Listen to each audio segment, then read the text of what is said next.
नमस्कार दोस्तों, आज हम आपके लिए भागवत गीता से कुछ ऐसी बातें लेकर आए हैं जिसे जानना और सबसे ज्यादा उसे समझना जरूरी है, क्योंकि हम जानते बहुत कुछ है पर उस पर कभी गौर नहीं करते। तो चलिए शुरू करते हैं आज का यह एपिसोड श्री कृष्ण के नाम के साथ। श्री कृष्ण भागवत गीता में कहते हैं, कोई भी काम अच्छा या बुरा सिर्फ उस काम को करने के पीछे के इरादे से निश्चित होता है। कोई भी काम अच्छा हो या बुरा वो केवल एक वजह से बनता है, और वो है उस काम को करने के पीछे आपका इरादा कैसा है। आप उस काम को करना क्यों चाहते हो? क्या आप उस काम को इसलिए कर रहे हैं जिससे आपका कोई स्वार्थ पूरा हो, या आप इसलिए कर रहे हैं कि किसी का भला हो जाए? काम भले ही एक हो, लेकिन उसका नतीजा इस बात पर निर्भर करता है कि आपका उद्देश्य सही है या बुरा है। महाभारत के युद्ध में पांडव भी युद्ध कर रहे थे और कौरव भी युद्ध कर रहे थे, लेकिन दोनों के उद्देश्य बिल्कुल विपरीत थे। पांडव अपने धर्म के लिए युद्ध कर रहे थे और कौरव अधर्म के लिए युद्ध कर रहे थे। दोनों एक ही मैदान में थे और दोनों ही अपनी पूरी ताकत के साथ एक दूसरे से लड़ रहे थे, लेकिन दोनों का काम एक होने के बाद भी और मेहनत भी एक होने के बाद भी कौरव हार गए और पांडव जीत गए। इसके पीछे का एक ही कारण था, और वो है उनके काम को करने के पीछे का इरादा। एक का इरादा सही और एक का गलत था। भागवत गीता में श्री कृष्ण कहते हैं, इंसानियत के सिवाय इस दुनिया में कुछ भी नहीं रहता। इंसान जब पैदा होता है नंगा आता है, जब वो मरता है ऐसे ही जला दिया जाता है, उसके साथ कुछ भी नहीं जाता। जिंदगी में जो कुछ भी यहाँ आने पर मिला है वो आपको आने से पहले किसी और का था, और जब आप यहाँ से चले जाएंगे तो किसी और का हो जाएगा। जो पैसे आज आपके पास है, जो नाम आज आपके पास है, जिस पोजीशन पर आप आज हैं, उससे पहले उस पोजीशन पे कोई और था। आज भले ही आप हो, लेकिन कल कोई और आपसे वो छीन लेगा। यही सृष्टि का नियम है और यही भागवत गीता की सबसे बड़ी सीख है जो हर एक पृथ्वीवासी को समझनी चाहिए। तो अगर बदलाव इस दुनिया का नियम है, तो ऐसी कौन सी चीज है जो हमेशा रहती है, जो हमारे मरने के बाद भी इस दुनिया में रहेगी? वो चीज है इंसानियत। सबसे पहले एक अच्छा इंसान बनिए, और हर एक मनुष्य उस परमात्मा का अंश है जो हमारे सीधे तार उस परमात्मा से जुड़े हुए हैं। जो हमारी आत्मा कभी गलत नहीं हो सकती, पर हम शरीर के सुखों के लिए गलत कर्मों को करने में लग जाते हैं और उनका नतीजा भी गलत होता है। आज हमारे पास जो कुछ भी है, चाहे हमारा प्यार हो या रिश्ता हो या पैसा या नाम, एक दिन हमसे छिन जाएगा, दूर चला जाएगा।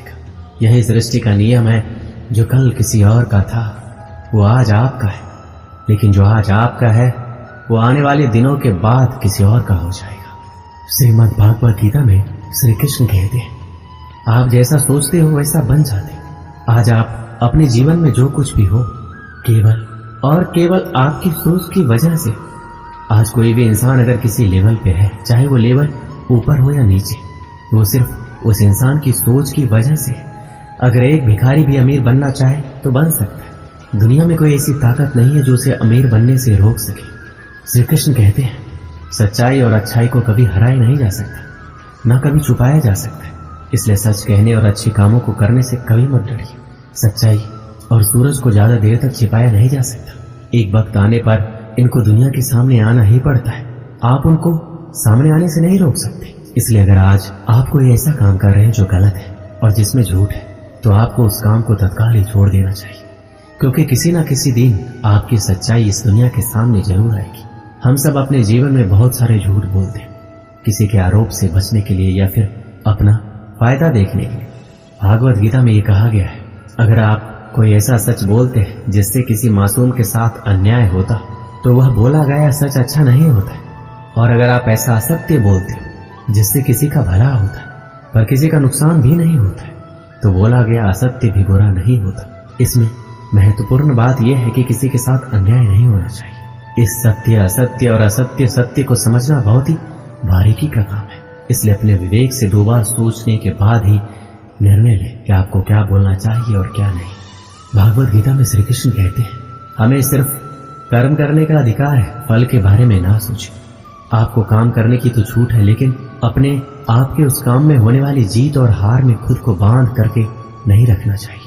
ये एकमात्र ऐसी चीज है जो अगर इंसान समझ ले तो उसका 100% दुख समाप्त हो सकता है और वो बिना किसी परेशानी के मेहनत कर सकता है। ऐसी कोई मंजिल नहीं रह जाएगी इस दुनिया में जिसे वो हासिल ना कर सके। और सबसे शानदार बात तो ये होगी, सब कुछ प्राप्त करने के बाद उसे कभी घमंड नहीं होगा।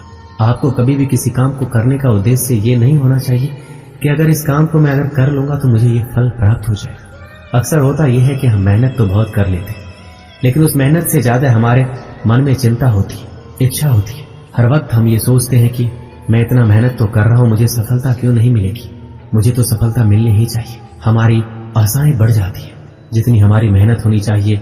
लेकिन अगर आप सफल नहीं हो पाते तो आपको एक बार जरूर याद रखनी चाहिए कि अगर आप इस काम में सफल नहीं हुए तो कोई और इंसान तो इस काम में जरूर सफल हुआ होगा, क्योंकि उसने आपसे ज्यादा मेहनत की होगी। लेकिन वो सफलता उसको न मिलकर आपको मिल जाती है तो उसके साथ में कहीं ना कहीं अन्याय हो जाता है, क्योंकि उसने आपसे ज्यादा मेहनत की है और उसके कर्म भी आपसे ज्यादा संघर्षशील रहे हैं। जिस दिन आपका कर्म ज्यादा संघर्षशील बन जाएगा उस दिन सफलता आपकी हो जाएगी। श्री कृष्ण कहते हैं, माफ करना महान व्यक्ति की निशानी है। इस दुनिया में सबसे हिम्मत वाले और सबसे ज्यादा ताकत वाले वो इंसान होते हैं जो माफ करना चाहते हैं। एक बार जरा सोच कर देखिए कि भगवान को कौन सी चीज भगवान बनाती है। श्री भागवत गीता में भगवान श्री कृष्ण जी कहते हैं, चाहे वो कितना भी पापी इंसान क्यों ना हो, लेकिन अगर वो अपने बुरे कर्मों को करना छोड़कर अच्छे कर्म करना शुरू कर दे तो उसको वो अपना लेते हैं।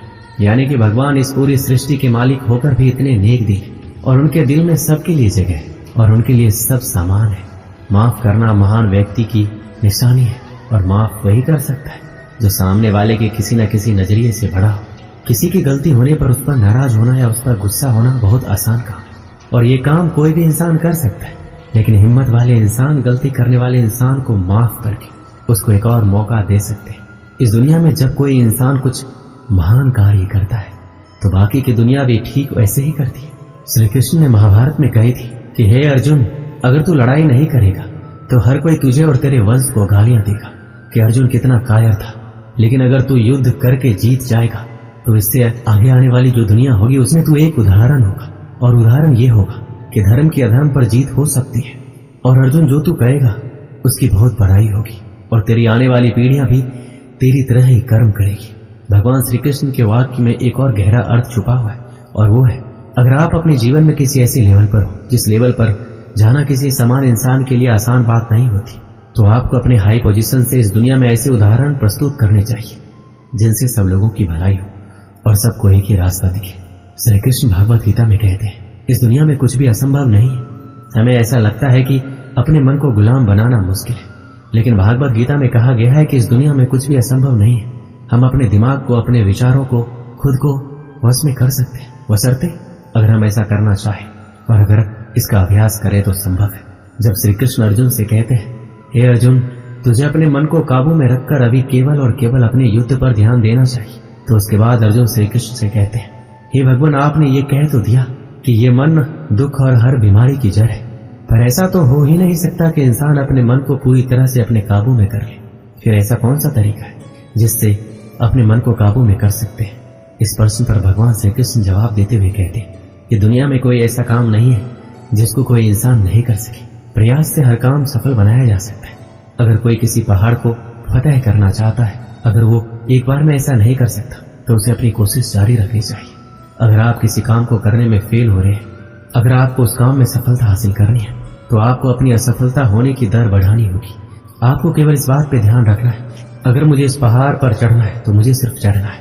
आपको इस बात से मतलब नहीं रखना है कि आप 100 बार प्रयास करें या फिर 1000 बार। आपको चढ़ना है, मतलब चढ़ना है। भगवान श्री कृष्ण कहते हैं कि अभ्यास से सब कुछ संभव है, चाहे वो काम हो या मन को काबू में करना। दोस्तों, इस वीडियो में बस इतना है। मैं आशा करता हूँ कि इस वीडियो से आपने बहुत कुछ सीखा होगा। मिलते हैं अगले वीडियो में। अपना ख्याल रखिएगा। जय श्री कृष्ण।